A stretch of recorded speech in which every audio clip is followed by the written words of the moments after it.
Welcome back to the Boot Tragedies, man. It's finally over. The Saints only having 5 picks in the draft. Well, actually, we started the draft with more than 5 picks, but ending up with 5 picks. Obviously, we traded up to get Chris Olave, man. The draft is finally over. We're coming away with 5 pretty good players. And let's just kind of talk about the draft, man. This is a draft recap. Obviously, we started off the draft, man. I'm sitting there just watching TV, and all of a sudden, I get a notification to my phone that says the Saints have moved up to the number 11 spot with the Washington Commanders. Honestly, my heart dropped. Atlanta and Carolina both passed on quarterbacks at that spot. And I honestly thought Kenny Pickett was a real possibility. I was scared. I was nervous. I did not want that to happen. No offense to Kenny Pickett, but taking a quarterback right there would have been absolutely idiotic for the Saints to do.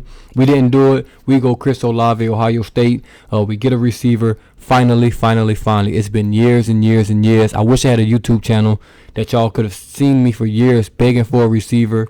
We finally get one opposite of Michael Thomas. It's kind of like when we had Brandon Cooks, we needed another receiver. Then we got Michael Thomas, but then we let Brandon Cooks go. Now we needed another receiver. So we've just been needing a number 2 receiver for years and years. We finally got that done. Another Ohio State guy, man. He's going to be a beast. If I had a pro comparison for him, I would probably say a little bit quicker Keenan Allen. Almost honestly, he's more like a Justin Jefferson. I'll give him that. He can beat you deep. That's not all he can do. He's also a real good route runner. So I kind of like him as a Jordan Jefferson type, or Justin Jefferson. Excuse me, Jordan Jefferson, his older brother. Pray to God he's not Jordan Jefferson. Let's not do that.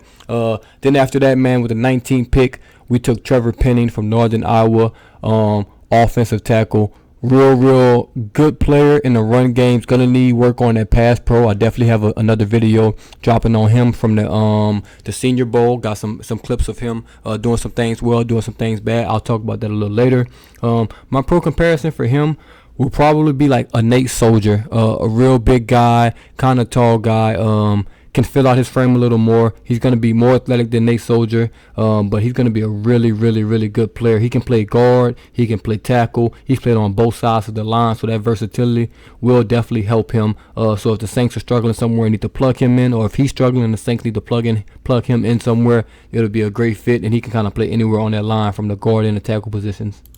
Then in the second round, maybe the most controversial pick in some people's eyes, in my eyes, I'll start with that. He was definitely a controversial pick in my eyes. We took a cornerback, Alontae Taylor from Tennessee. Only controversial just because I didn't really think we needed the cornerback right there. But you can never have too many good cornerbacks, man. So if we feel like he's going to be the guy, he can play cornerback in this league, I'm not upset with it. I watched a little bit on him. He's definitely going to have to do some work to be a cornerback in this league. But thankfully, he's on the Saints, and he's going to have a lot of time to get that right, man, because we're deep at that position. Adebo, Roby, Lattimore, Gardner-Johnson, P.J. Williams is also in that room. Marcus May, that's all the safeties and cornerbacks. So that DB room is really good. So good. He's not coming in and asked to be that guy. It's not like he's Marshawn Lattimore. When we draft him in the first round, it's like, hey, our corners suck. We need you to be that lockdown man-to-man guy day one when you get in here. He's not going to be asked to do that, so he's going to have some time. At worst, he'll be a great special teams player for us. And my pro comparison for him, which is kind of funny, because it's P.J. Williams. When P.J. Williams came out of Florida State, man, he was a corner. He was a real good corner, solid, kind of, similar to draft status as Alontae Taylor. Didn't work out. Was moved to safety, obviously become a pretty good safety for the Saints. I think that's the same thing Alontae Taylor. He's going to get a shot at corner. He's going to get a shot at being an outside man-to-man guy. And if that doesn't work out, he can transition to safety. I think he may be a tad bit longer than P.J. Williams, but I swear they're the same type player when I see him on film from when they came out of college. P.J. Williams is definitely a whole entire different player now, but I think when they both came out, they remind me so much of each other. So that'll be my pro comparison for Alontae Taylor, man. I'm very interested to see what he can bring to this team. I'll definitely be trying to find more film on him and kind of see if I can find what the Saints found in him to make him an interesting prospect to take him second round. After that, man, we took Demarco Jackson, inside linebacker, Appalachian State. That guy's going to be a middle linebacker.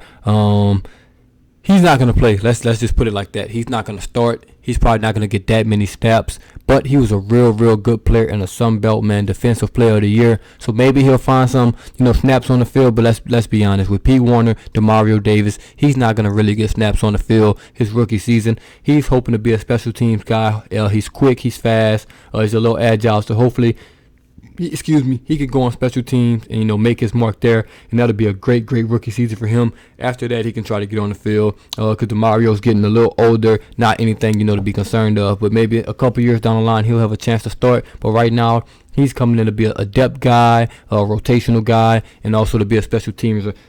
And last but not least, man, Jordan Jackson, defensive tackle from Air Force. And I don't have a comparison for Demarco Jackson just because I haven't watched him enough to even attempt to do that. I'm not just going to make up a name. Actually, let me just call him Ray Lewis just so y'all can riot. But Jordan Jackson, man, defensive tackle, Air Force. He's a pass rush defensive tackle. He's athletic. He's agile. He's all those things you need to be a good pass rusher. He's actually not as good as in a run game as he is in a pass game, but he's still pretty good there.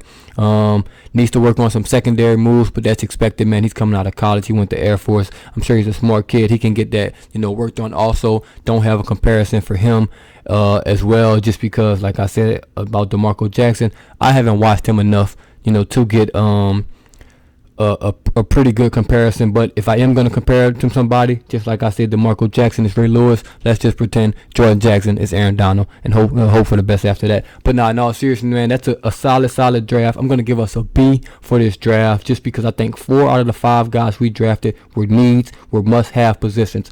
Wide receiver, offensive tackle, linebacker, defensive tackle, must-have positions. Cornerback, I thought that was like middle of the pack. We kind of needed the guard, the tight end, and the safety over that. But like we've all said, we've all argued about Alontae Taylor can play safety if he wants to, if the Saints want to. So that's why we get a B for this draft. I think it's a solid draft. It won't be one of those terrible drafts where we look back like, yuck, this was an awful draft. But it also won't be like 2017, like this is the greatest draft ever. I think this is a super solid draft. We kind of went for need this draft just because the team is so good that we just kind of plugged in our needs, and we'll go from there, man. I'll talk about the undrafted free agent class once it kind of get settled in. We're gonna probably sign between 10 to 15 guys once we get most of those guys in. I'll talk about that. My Smoke Monday video is already up.